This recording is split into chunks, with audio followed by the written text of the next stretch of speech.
Okay, I think we should be all set. So, sorry for the late start. So, to get started, I'm Adrian. I'm a lead recruiter with BestLogic Staffing in Rocky Hill, Connecticut. What we do is we specialize in permanent jobs and providing permanent jobs to all of our candidates. We do have some temporary positions, however, mainly we try to focus mainly on permanent side of things. Our main goal is to have candidates find a career path and find a job that they're truly passionate in. So that's the main core aspect of our business and what we do. And if there's anything we can do to help out other candidates, even if they're not going through us for positions, we want to help. So today we are going over what to do when jobs aren't replying back to you or you're just not hearing back from hiring managers. So this is a quick introduction on how to master the job application process.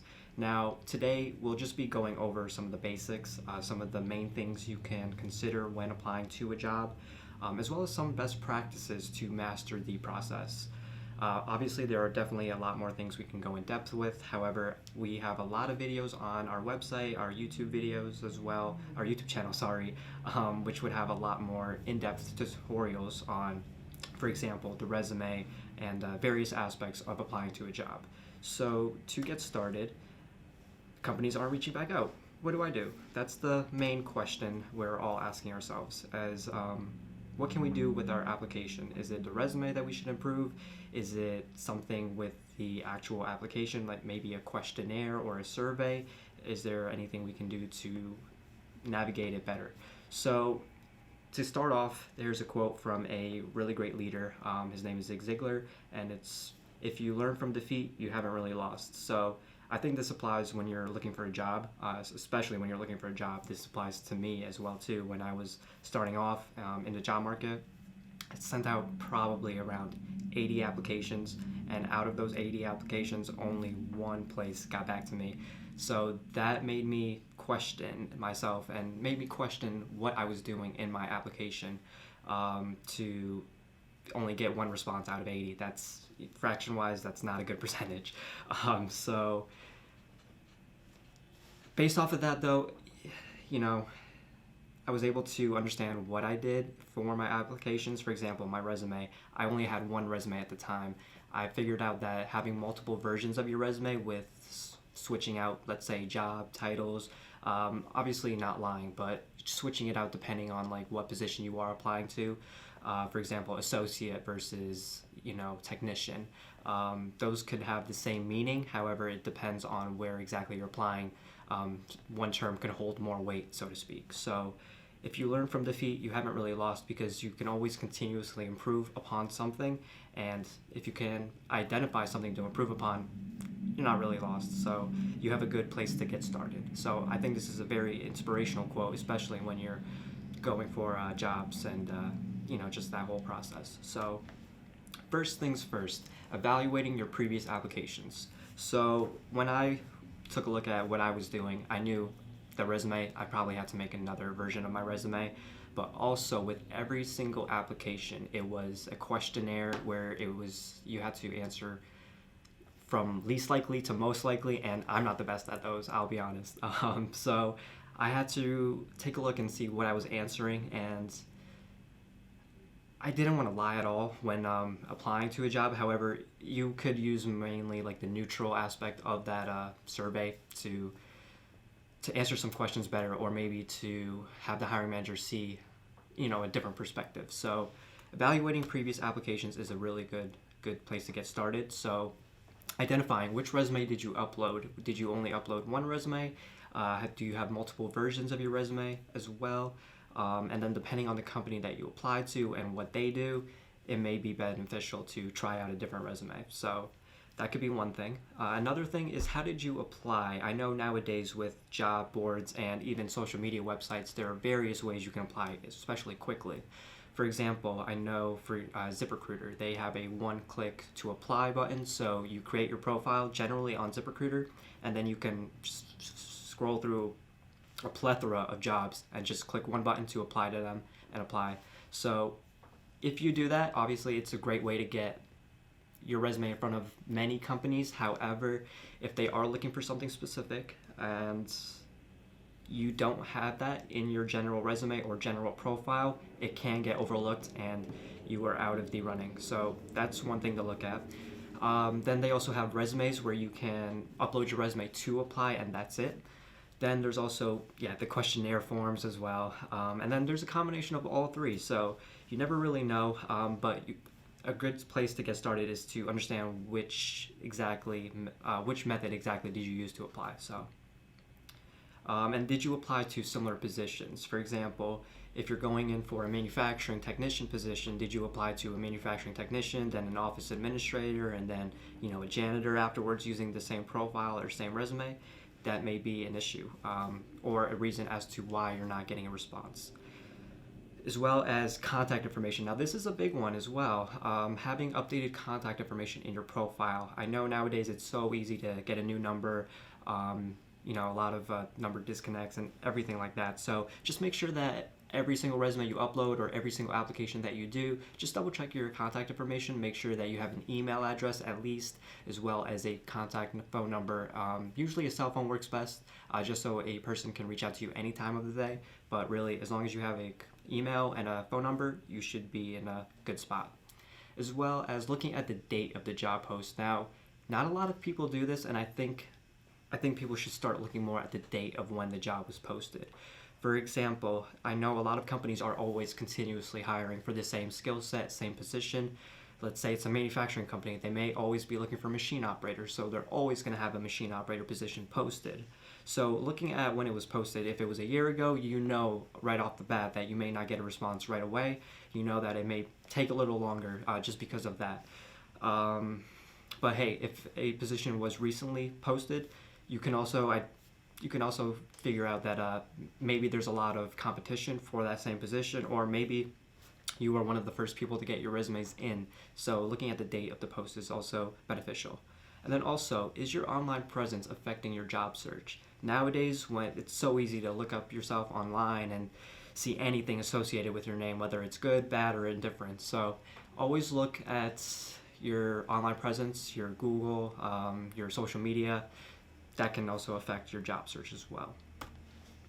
So the main thing when applying to a job is definitely the resume. It's known that the resume is your greatest marketing platform, and that's because it should have everything a hiring manager needs to want to reach out to you.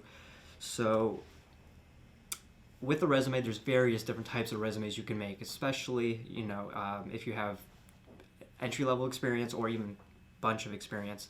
There are various different formats you can make. However, there is one type of resume that I've seen gain the most success, and that is a chronological order resume. With a chronological order resume, it's usually starting with an objective statement up at the top, saying, hey, here's a little bit of my skill set, just a quick summary of what you can bring to the company. After that would have a skill section, or you can go right into the professional experience, and the way you structure the professional experience would be by most recent experience up at the top to all the way at the bottom, your last position. And usually we recommend people to cut their experiences off after the 2000s year mark, just because that can make your resume lengthy, and hiring managers, they usually only scan, I'd say, probably the first 2 pages before they start to lose interest. It sucks to say, but it does happen. So try to cut it off at around the 2000s mark, just to make it easier for the hiring manager to track along as well. Also, have your updated contact information on there. List all the companies, job titles, dates, and locations if possible. I know in the modern day there's a lot of remote positions, so if it's remote, you can always put remote in parentheses right next to it where the location is supposed to go. Also, when you list companies and job titles, it's a good practice to bold the company names as well as any institution names for schooling. You can also italicize the job titles just to make it easier for the hiring manager to track along as well. And then the dates, locations, you don't have to worry too much about formatting those. As long as they're the same font, same size, you're in a good point. You're in a good place. Always use bullet points as well. I always recommend this to all of our candidates, as well as just job seekers in general. Hiring managers, they love the bullet point format. If it's in a sentence form... Sorry, could you say that again? I'm having trouble hearing you. Sorry, Siri. So use bullet points. You can have a summary or a paragraph. Hiring managers are not going to be able to read that in a short amount of time that they are given to review applications. So it's best practice to use the bullet point format, and if you're using sentences, try to keep it simple and within, I'd say, 1 or 2 sentences as well in each bullet point, as well as putting in pertinent information on the resume. So let's say you're applying for a job that requires you to use software. If you've used similar software in the past at your previous companies or even training for it, it's definitely beneficial to have that in there as well, just so the hiring manager can see that experience and then gauge your experience level with it and if you would be a good fit in their organization. So software, tools as well, that can even be physical tools, hammers, wrenches, whatever it is. Even processes. For example, I know in manufacturing you have, let's say, first article inspection or first piece inspection. Not a lot of people may have that experience, so if you put it on there and a hiring manager is looking for that same exact skill set for the position that they're hiring for, you're in the golden. So that's why I always recommend to put in pertinent information, and also that's why I always recommend to create multiple versions of your resume depending on which job you're going to. That way you have the best chance for success. Also, putting in an achievement section. I know a lot of people can go without it as well, but putting in an achievement section at the bottom of your resume can highlight exactly what you've done in your previous companies. For example, hiring managers, while they do care about what you've done in the past, they care about how you've done it. So if you put in an achievement section, you can definitely explain that aspect of how you were able to achieve XYZ, whatever it is, and always try to quantify it if possible. For example, use percentages, use dates as well. Anything that can help solidify your achievements, go for it.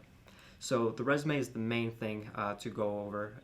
That's your main marketing platform. It's the main thing that you would have to do. And we also have videos on our YouTube channel as well. What we can do is link those videos at the end of this live session. So what exactly does a good resume look like? So I have 2 versions of a resume here. One would be for an entry-level candidate, and then the other would be for a more experienced candidate. So let's take a look at this entry-level candidate right here. A lot of people, they get scared when they are applying to a new position and they don't have much experience. They don't know exactly what to put on the resume or how to sell their experiences in a way. So right here we have a candidate who has gotten internships, has received internships, and he just recently graduated as well. So he is looking to break into the IT industry. So with that being said, in his objectives section, we quickly gave a summary, and then we also included specific softwares. For example, Encore ERP, Crystal Reports SAP, SQL databases, and Microsoft Access. So right off the bat, we established that this candidate has experiences in those software suites and is able to learn or has quickly pick it up as well. So we have that there. In the proficiency section, we have skill section as well. We have just a lot of the processes, tools, softwares that he's used. Softwares you can see: Visual Studio, NetSuite, SQL, SAP, ERP systems, but also we have processes that he's been involved with, such as data mining, analysis, validation, troubleshooting, and diagnosing. So that's definitely a good way to sell your skill section there, as well as just some other general stuff here which ties into the exact same industry. Even though he's going for more of an office type position, it's always good to include that experience of electromechanics, just because he does have that experience and it could tie in to the industry that he's working in. Then next we have the education section, and we actually put this over on top of the professional experiences because he did recently graduate, as well as we want to just highlight that first.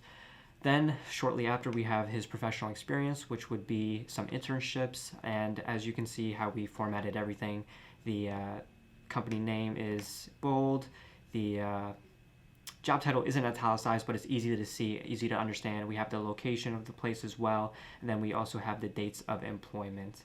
And with the chronological version of your resume, it's easy to expose gaps of employment. So if you have anything, like if you were doing schooling within that gap, it's best to include the date of the school as well, wherever possible. So For the most part, we have a resume that speaks the same language as whatever he's applying to, IT, and then we also included some other stuff just to add in, fill up the page and show other areas that he's interested in, but also has experience with. So that could definitely help out. Now we have a resume here, which is a candidate who is a machinist and has much more years of experience. So with this candidate, what we did is we put the name at the top, and then we put a job title at the bottom to show the hiring manager right off the bat what type of resume this is, what type of candidate this is. So here we have a quick synopsis of the candidate and his experiences. So we're just going over his, summarizing his experience here. Experienced machine leader with 18 years of experience in the field, working in various industries, demonstrates leadership. So right off the bat, we're establishing some of his leadership as well as some of the machines he's worked with, main two things about the position. Now, under the skills section, we have pertinent information relating to the job. For example, we have multi-spindle screw machines, which is a specific machine to what he was applying for. So we wanted to put that and show the hiring manager that the candidate had the exact same experience there. Then we also grouped together some of the tools that he's used. For example, you can see right here, mechanical measurement tools, and everything below it right here is part of the tool kit that he uses. So we just grouped them together and put them all in separate bullet points. Then we just continued it throughout the process. Whatever the machinist did throughout his whole shift, we included that in short and sweet bullet points. Next, we have his education section. This could actually be put at the bottom as well, since I think his experience speaks more than the education. So what we can do is we can actually remove this and just put it at the bottom of the resume instead, and have the professional section up at the top. But for this, it doesn't really matter too much, just because of how short the education section is. The hiring manager will see professional experience, no problem, and it's still staying on one page. So we have his experience here, and then we also see that he spent a long time over at that same company. So everything here is speaking the same language, as the position he's applying for. So he is applying for another machinist leadership position. So everything here is speaking about what he's done on a day-to-day basis. He's adding in specifics of different machines, different processes, any tools that he's used, any parts that he's inspected as well. So this is definitely something you would want to do when you're applying to a position, is putting in that pertinent information. So that was what a resume would look like, a good resume would look like, and that is in the chronological order, which is the best resume for success. So on top of the resume, let's say you applied, you completed the questionnaire, you made a new resume, you made multiple versions of your resume, but you're still not hearing back. So try following through. There's many ways you can follow through with your job application, and one of them could be calling the company or the facility to understand the hiring process. So you can call XYZ company, say, hey, my name is John. I'm looking for a CNC machinist position. I saw you guys posted something on LinkedIn the other day. What is the process to being hired with your organization? Right off the bat, you're establishing yourself as a serious candidate who is interested in the company, but you're also asking them questions about the hiring process. So you're not saying, hey, I need a job or anything like that. You're putting in the feelers and you're asking more, you're inquiring more, and a hiring manager will truly appreciate that, and right off the bat that might trigger them to look at your resume in greater detail. As well, you can apply to multiple positions if applicable. So for example, let's say they have machinist 1, machinist 2, and machinist 3. You're a machine operator and you think you can do all 3 positions. Go ahead and apply to all 3, just so your resume is in front of them 3 times and they do see that you're a serious candidate, you have the skills that they're looking for. So right off the bat, your resume is 3 times more likely to get a response. Try different platforms as well. I know some companies use different job boards, use different social media posts as well. So you can try LinkedIn. They may have it posted on Indeed. They may have it posted on ZipRecruiter or even just their website. So try different avenues. See what you can do to get your resume in front of anyone over at that company, in the hiring department. And then also set alerts for new posts that the company may make. For example, I know Indeed has a reminder where you can set an alert for any position within a certain location or skill set. So you can definitely do that as well to be one of the first people to understand that this company applied or made a job, and you can be the first person to apply. So it's always a good practice to do that as well. And then last but not least, I want to talk about online presence when you're applying for a job, because most often than not, candidates who fall in this trap often do not know that they are in this trap. For example, having a private social media profile is one of the best things when you're applying for positions. Number one being a hiring manager can, and they can, just because you applied and they have your name and everything, they can just do a quick, simple Google search. Not even that, even Facebook, Instagram. You never really know what platforms they'll look you up on. So always try to make your social media private, just so there's less chance of anything in a bad light being reflected onto you. Also, I recommend to do a quick Google search on your name. I've done a quick Google search and I realize I'm not the only Adrian Budhu in the world. But also Google search your name to see if there's anything that's bad, good, or indifferent on there. For example, you might even see some stuff about achievements that you've had in the past. So if anything, that only works in your favor. But if there's anything bad online, there's definitely avenues you can go down to get it removed or expunged, whatever it is. So take a look in greater detail as to what you can do to clear up your online presence. Remove any unwanted photos as well. Even if you delete a photo, it could still stay up on a database or something like that. So definitely try to remove any unwanted photos or avoid putting any unwanted photos altogether. Also, stay away from political posts or anything about race or anything of that nature. Hiring managers, you never really know what walk of life they come from. We're all from different walks of life, so you will want to stay away from that sort of posts, because it could put yourself in a wrong light. Even if you have good intentions, you never really know. It could be perceived the other way. And then using the correct social media platform as well. For example, LinkedIn and Facebook, talking about your dog on LinkedIn, probably not the best thing to do, but talking about your dog on Facebook, go for it, 100% go for it. For LinkedIn, it's mainly a social media platform for professionals, so try to stay away from anything that could bring in anything personal or anything about politics, race, anything like that. Try to stay away from that. So that is one thing that is affecting a lot of people's searches when they're looking for jobs, and I think that's something we all need to take a look at and get better at. So here's another quote to end it all off, and I think this is a really good quote as well, especially when we're talking about creating multiple versions of your resume. Consistency is the most overrated of all human virtues. I'm someone who changes his mind all the time.